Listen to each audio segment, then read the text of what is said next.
At patuloy na nga ang makasaysayang pag-arangkada ni Alex Ayala sa Women's ASB Classics matapos ipamalas ang dominante at kumpiyansang laro sa parehong singles at doubles tournaments. Si Kyle Lara nagbabalita para sa laban.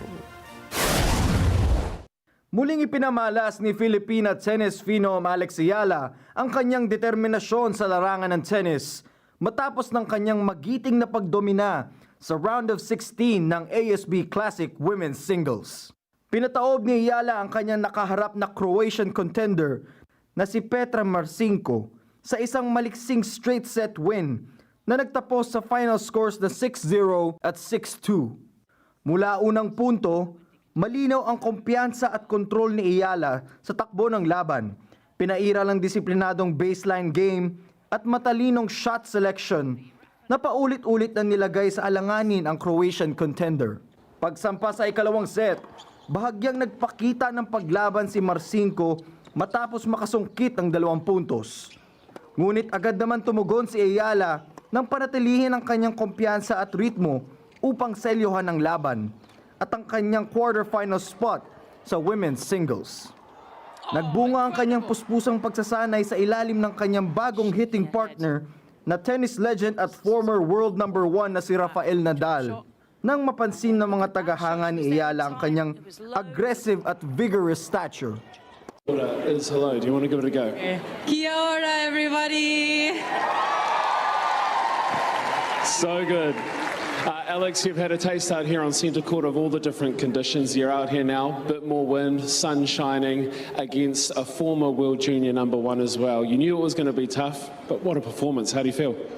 I feel amazing. I'm so happy with how I was able to compete and handle the different situations on court. It's never easy to play Petra. She's obviously a very good player, and she's been doing really well, so I'm happy with how I played and how I handled it. Yeah. Are you surprised at how comfortable and how well your game is going this early in the season, or is this just what you know, your pre-season coming into fruition now on centre court? I think every start of the year comes differently. New year, new story, and that goes for everybody, I think. And I'm happy with how I'm starting. Comfortable is a stretch. It's it's difficult. Everybody especially at this level gives you certain challenges. But I'm happy again with how I played. Alex, your story continues here at the ASB Classic, and I think some people in the stadium, they're pretty happy about that. Let's give her a massive round of applause.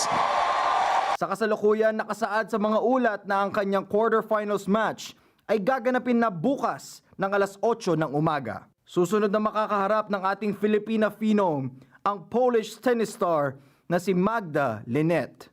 Samantala, umusad naman ang tambalan ni Ayala at American partner Eva Jovic sa semifinals ng women's doubles matapos maitalang walkover ang laban nito kontra kina Jessica Malikova at Renata Zarazua. Gaganapin naman bukas ang laban ng tambalan ni Ayala at Jovic ng alas 2:30 ng hapon. Makakarap naman nila ang Chinese duo na sina Xu Yifan at Yang Zhaoxuan. Kyle Lara para sa Sports ng Mata ng Agila International. Trusted, connected, on point.